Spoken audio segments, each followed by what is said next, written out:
اعوذ باللہ من الشیطان الرجیم بسم اللہ الرحمن الرحیم احل لکم لیلۃ الصیام الرفث الی نسائکم ہن لباس لکم وانتم لباس لہن صدق اللہ مولانا العظیم وصدق رسولہ النبی الکریم الامین ونحن علی ذلک لمن الشاہدین والشاکرین والذاکرین والحمد للہ رب العالمین۔ معزز صاحب حضرات، بڑے اہم دو مسئلے اور دو عطائیں بن ذریعہ صحابہ کرام جو ہم سب کو اللہ رب العزت نے عطا کی ہیں وہ سماعت کریں گے، اس کے بعد آپ تشریف لے جائیں گے۔ اس سے قبل کے درس حدیث کا سلسلہ آگے بڑھاؤں، درود پاک پڑھ لیجیے۔ اللہم صلی علی سیدنا محمد وعلی آل سیدنا محمد واصحاب سیدنا محمد مبارک وسلم صلاۃ و سلام علیک یا حبیبی یا رسول اللہ صلی اللہ تعالی وسلم۔ تین قسم کے لوگوں کا روزہ، یعنی لوگ جو روزہ رکھتے ہیں وہ تین کیٹیگری کے لوگ ہیں۔ پہلی قسم عام لوگوں کے روزے کی جو پیٹ کو کھانے پینے اور شرمگاہ کو جماع یعنی بیوی سے صحبت کرنے سے روکے رکھتے ہیں، یہ عام لوگوں کا روزہ ہے۔ دوسری قسم خاص بندوں کا روزہ جو ان کے علاوہ یعنی کھانے پینے اور صحبت کے علاوہ کان، آنکھ اور زبان، ہاتھ، پاؤں اور تمام اعضاء کو گناہوں سے باز رکھتے ہیں۔ دوسری قسم کے روزے دار ہیں۔ اور تیسری قسم کے خاص نیک بندوں کا روزہ جو اللہ تعالیٰ کے سوا تمام چیزوں اور سب سے جدا ہو کر صرف اللہ تعالیٰ کی جانب متوجہ رہتے ہیں۔ بڑے مسئلے دو آج میں آپ کو بتاؤں جو صحابہ کرام رضوان اللہ تعالیٰ علیہ کے عمل کی وجہ سے اللہ نے ہمیں عطا کر دیے، سبحان اللہ، یعنی ان کی وجہ سے اللہ نے ہمیں آسانیاں نصیب فرما دی۔ روزہ جو فرض ہوا ہے وہ ماہ شعبان 2 ہجری میں ہوا ہے، یعنی ہجرت کے دوسرے سال۔ سرکار کائنات صلی اللہ علیہ وسلم نے مکہ سے جب ہجرت کی تو وہاں سے سال ہجری لکھنا شروع ہوئی، تو جب 2 سال گزر کے دوسرا سال تھا ہجرت کا تو تب روزہ فرض کیا گیا ہے، ٹھیک ہے۔ لیکن شروع میں روزے کی جو فرضیت کی کنڈیشن تھی، کتنے وقت کا فرض تھا، وہ بڑے دشواری والا مسئلہ تھا، بڑا سخت قسم کا سلسلہ تھا۔ وہ یہ تھا کہ روزہ رکھنا ہے کب تک؟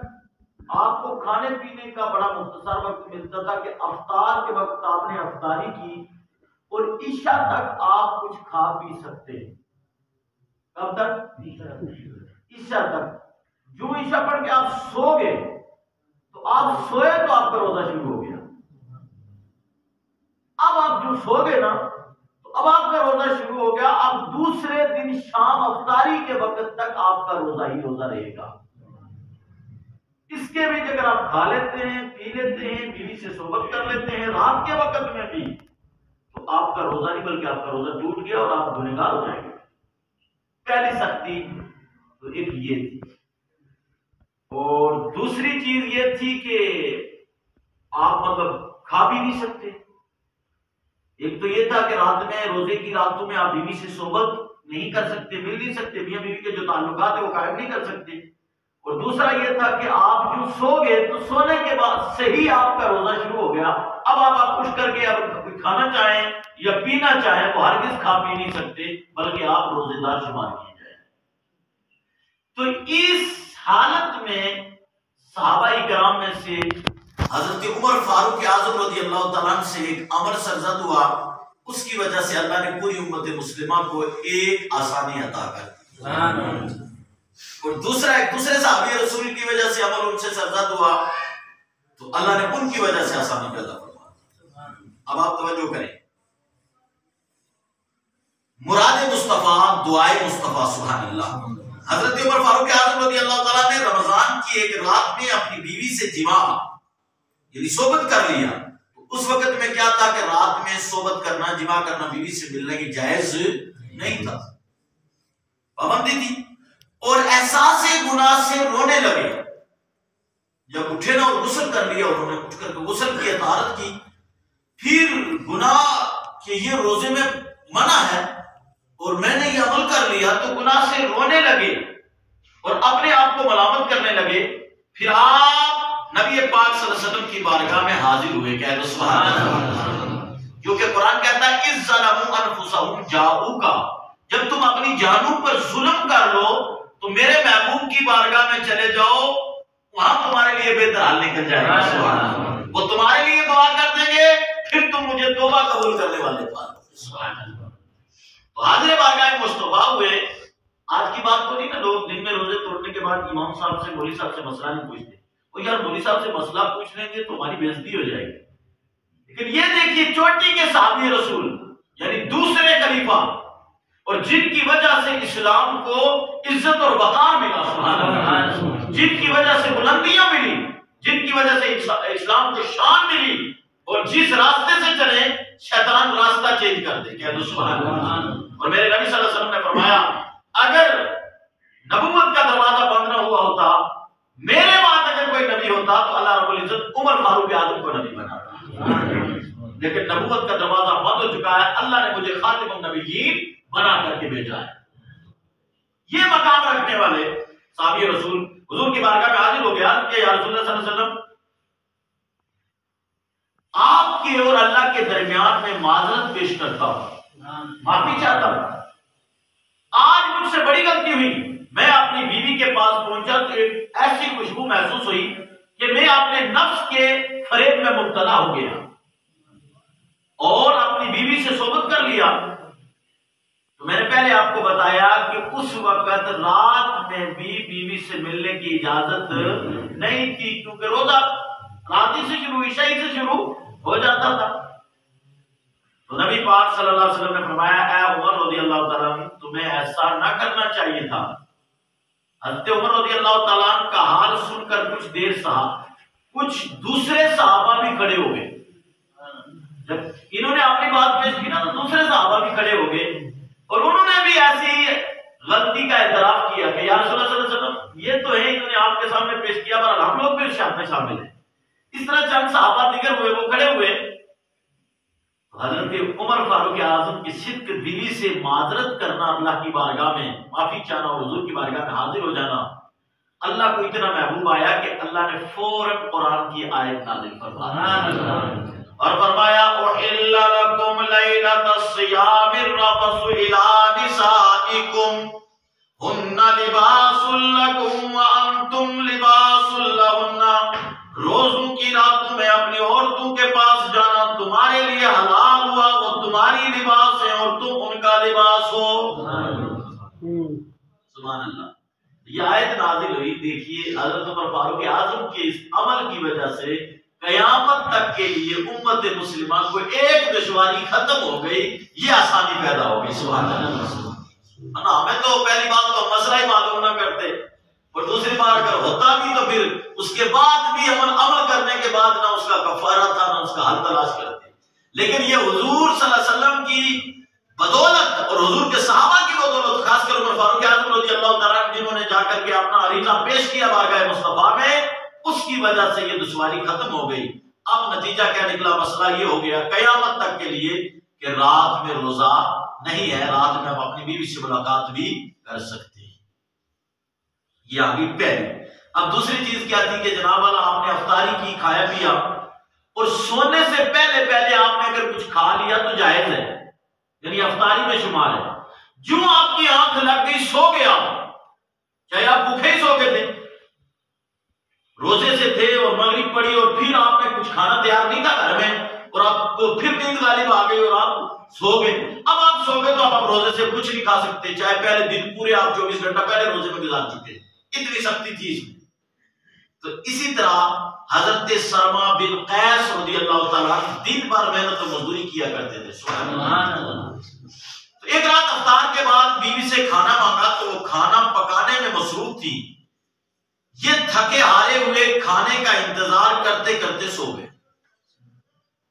دن بھر کام کیا ہوا تھا، روزے سے بھی تھے، بیوی سے طلب کیا، انہیں وہ کھانا بنانے میں مصروف تھی، جب تک وہ بنا کر پیش کرتی تو ان کو دوبارہ آنکھ لگ گئی، دوبارہ سو گئے۔ بس یہ میں حدیث اینڈ کر کے آپ سے اجازت چلوں گا، ویسے بھی آج بند ہی ہے تو بار بھی کیا کرنا، اور اگر ہمارے مسلمان کاش میں صرف دلی سے کو، خاص کر ہمارے دکاندار حضرات اگر پورے سال نماز کے لیے 5 منٹ دکانیں بند کر دیتے نا تو یہ بندشیں ہمیں نصیب نہ ہوتی صاحب، یہ بندشیں قطعی ہمیں نصیب نہیں ہونی تھی اگر ہم نماز کے لیے بند کرتے. ہماری تو یہ حالت ہے کہ ہم جمعے کے لیے بھی دکان بند نہیں کرتے اور پھر لاک ڈاؤن کا اس بندش کا ہم شکار ہیں. اور ابھی بھی نہ جانے یہ اولیاء کی سرزمین ہے، کتنے نیک لوگ ہیں جن کی وجہ سے اس کا کرم ہو رہا ہے، ورنہ راجدھانی میں چیخیں نکل رہی ہیں یہاں تو کیا کریں گے، بیڈ تو کہاں وینٹیلیٹر اور کہاں آکسیجن اور کہاں کیا.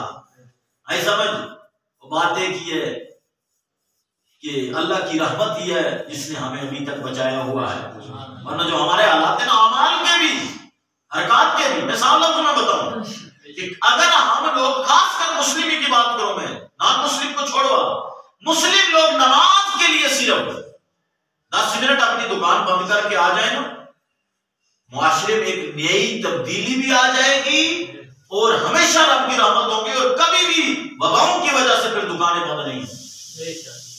لیکن ہم جب جمعے کے لیے بند نہیں کرتے، نماز 5 وقتہ کے لیے بند نہیں کرتے تو پھر تو بندشیں آنی آتی.